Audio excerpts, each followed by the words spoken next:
The Time Machine by H.G. Wells. Chapter 11. I've already told you of the sickness and confusion that comes with time traveling. And this time, I was not seated properly in the saddle, but sideways and in an unstable fashion. For an indefinite time, I clung to the machine as it swayed and vibrated, quite unheeding how I went. And when I brought myself to look at the dials again, I was amazed to find where I had arrived. One dial records days, another thousands of days, another millions of days, and another thousands of millions. Now, instead of reversing the levers, I had pulled them over so as to go forward with them. And when I came to look at these indicators, I found that the thousands hand was sweeping round as fast as the second hand of a watch into futurity. As I drove on, a peculiar change crept over the appearance of things. The palpitating grayness grew darker. Then, though I was still traveling with prodigious velocity, the blinking succession of day and night, which was usually indicative of a slower pace, returned, and grew more and more marked. This puzzled me very much at first. The alternations of night and day grew slower and slower, and so did the passage of the sun across the sky, until they seemed to stretch through centuries. At last, a steady twilight brooded over the earth, a twilight only broken now and then when a comet glared across the darkling sky. The band of light that had indicated the sun had long since disappeared, for the sun had ceased to set. It simply rose and fell in the west, and grew ever broader and more red. All trace of the moon had vanished. The circling of the stars, growing slower and slower, had given place to creeping points of light. At last, some time before I stopped, the sun, red and very large, halted motionless upon the horizon, a vast dome glowing with a dull heat, and now and then suffering a momentary extinction. At one time it had for a little while glowed more brilliantly again, but it speedily reverted to its sullen red heat. I perceived by this slowing down of its rising and setting that the work of the tidal drag was done. The earth had come to rest with one face to the sun, even as in our own time the moon faces the earth. Very cautiously, for I remembered my former headlong fall, I began to reverse my motion. Slower and slower went the circling hands until the thousand one seemed motionless, and the daily one was no longer a mere mist upon its scale. Still slower until the dim outlines of a desolate beach grew visible. I stopped very gently and sat upon the time machine. Looking round, the sky was no longer blue. Northeastward it was inky black, and out of the blackness shone brightly and steadily the pale white stars. Overhead it was a deep Indian red and starless, and southeastward it grew brighter to a glowing scarlet where, cut by the horizon, lay the huge hull of the sun, red and motionless. The rocks about me were of a harsh reddish color, and all the trace of life that I could see at first was the intensely green vegetation that covered every projecting point on their southeastern face. It was the same rich green that one sees on forest moss or on the lichen in caves, plants which like these grow in a perpetual twilight. The machine was standing on a sloping beach. The sea stretched away to the southwest, to rise into a sharp, bright horizon against the wan sky. There were no breakers and no waves, for not a breath of wind was stirring. Only a slight, oily swell rose and fell like a gentle breathing, and showed that the eternal sea was still moving and living.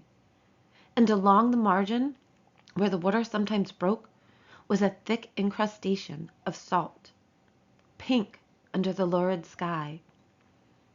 There was a sense of oppression in my head, and I noticed that I was breathing very fast. The sensation reminded me of my only experience of mountaineering, and from that I judged the air to be more rarefied than it is now. Far away up the desolate slope, I heard a harsh scream, and saw a thing like a huge white butterfly go slanting and fluttering up into the sky and, circling, disappear over some low hillocks beyond. The sound of its voice was so dismal that I shivered and seated myself more firmly upon the machine. Looking round me again, I saw that, quite near, what I had taken to be a reddish mass of rock was moving slowly towards me. Then I saw the thing was really a monstrous crab-like creature. Can you imagine a crab as large as yonder table, with its many legs moving slowly and uncertainly, its big claws swaying, its long antennae, like carters' whips, waving and feeling, and its stalked eyes gleaming at you on either side of its metallic front? Its back was corrugated and ornamented with ungainly bosses, and a greenish incrustation blotched it here and there. I could see the many palps of its complicated mouth flickering and feeling as it moved. As I stared at this sinister apparition crawling towards me, I felt a tickling on my cheek as though a fly had laid it there. I tried to brush it away with my hand, but in a moment it returned, and almost immediately came another by my ear.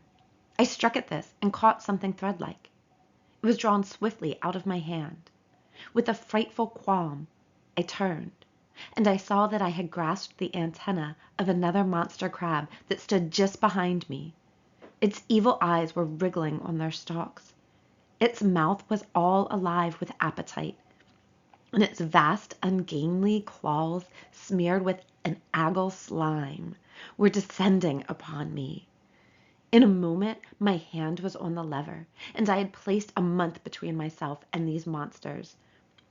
But I was still on the same beach, and I saw them distinctly now as soon as I stopped.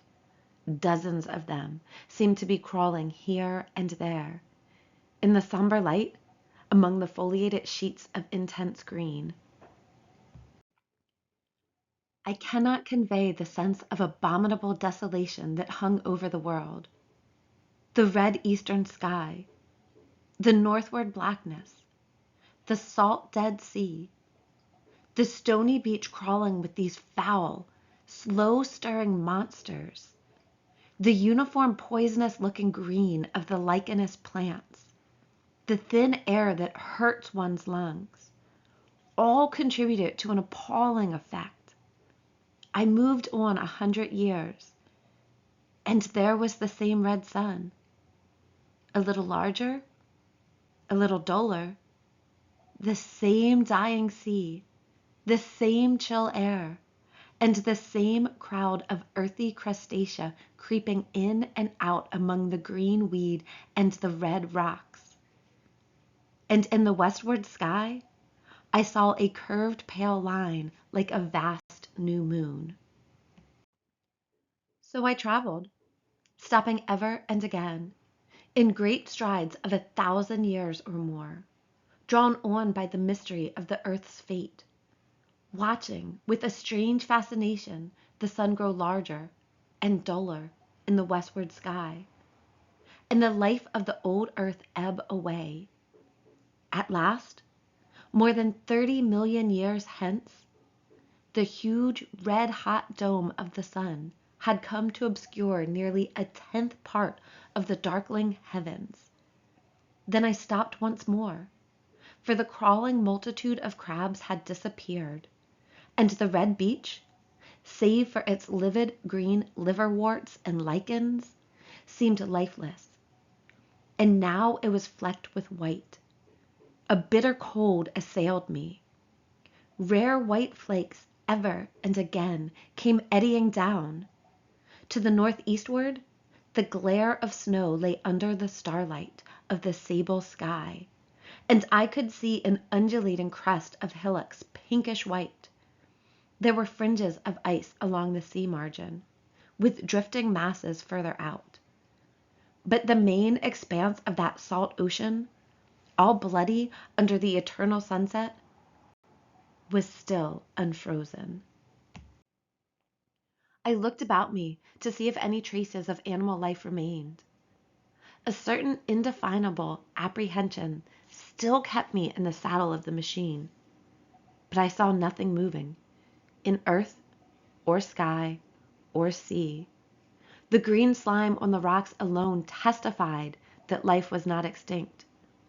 A shallow sandbank had appeared in the sea, and the water had receded from the beach. I fancied I saw some black object flapping about upon this bank, but it became motionless as I looked at it, and I judged that my eye had been deceived, and that the black object was merely a rock. The stars in the sky were intensely bright, and seemed to me to twinkle very little. Suddenly, I noticed that the circular westward outline of the sun had changed, that a concavity, a bay, had appeared in the curve. I saw this grow larger. For a minute, perhaps, I stared aghast at this blackness that was creeping over the day. And then I realized that an eclipse was beginning. Either the moon or the planet Mercury was passing across the sun's disk.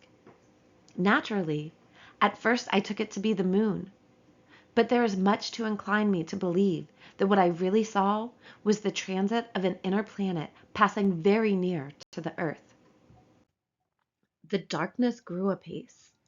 A cold wind began to blow in freshening gusts from the east, and the showering white flakes in the air increased in number. From the edge of the sea came a ripple and whisper. Beyond these lifeless sounds, the world was silent. Silent? It would be hard to convey the stillness of it. All the sounds of man, the bleating of sheep, the cries of birds, the hum of insects, the stir that makes the background of our lives, all that was over. As the darkness thickened, the eddying flakes grew more abundant, dancing before my eyes, and the cold of the air more intense.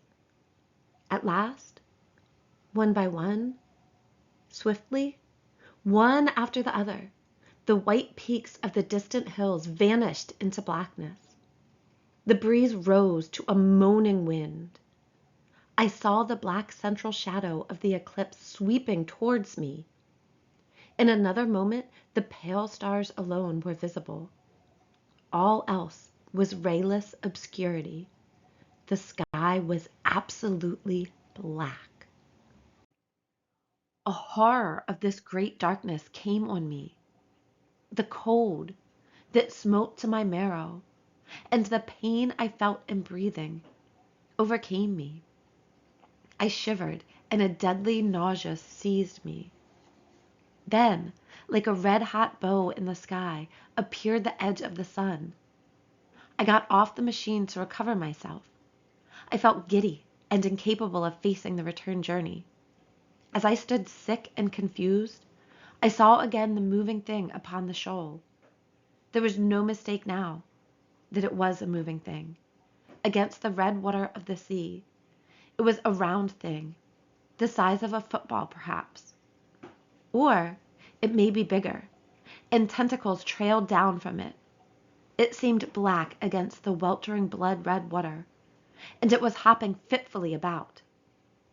Then I felt I was fainting, but a terrible dread of lying helpless in that remote and awful twilight sustained me while I clambered upon the saddle.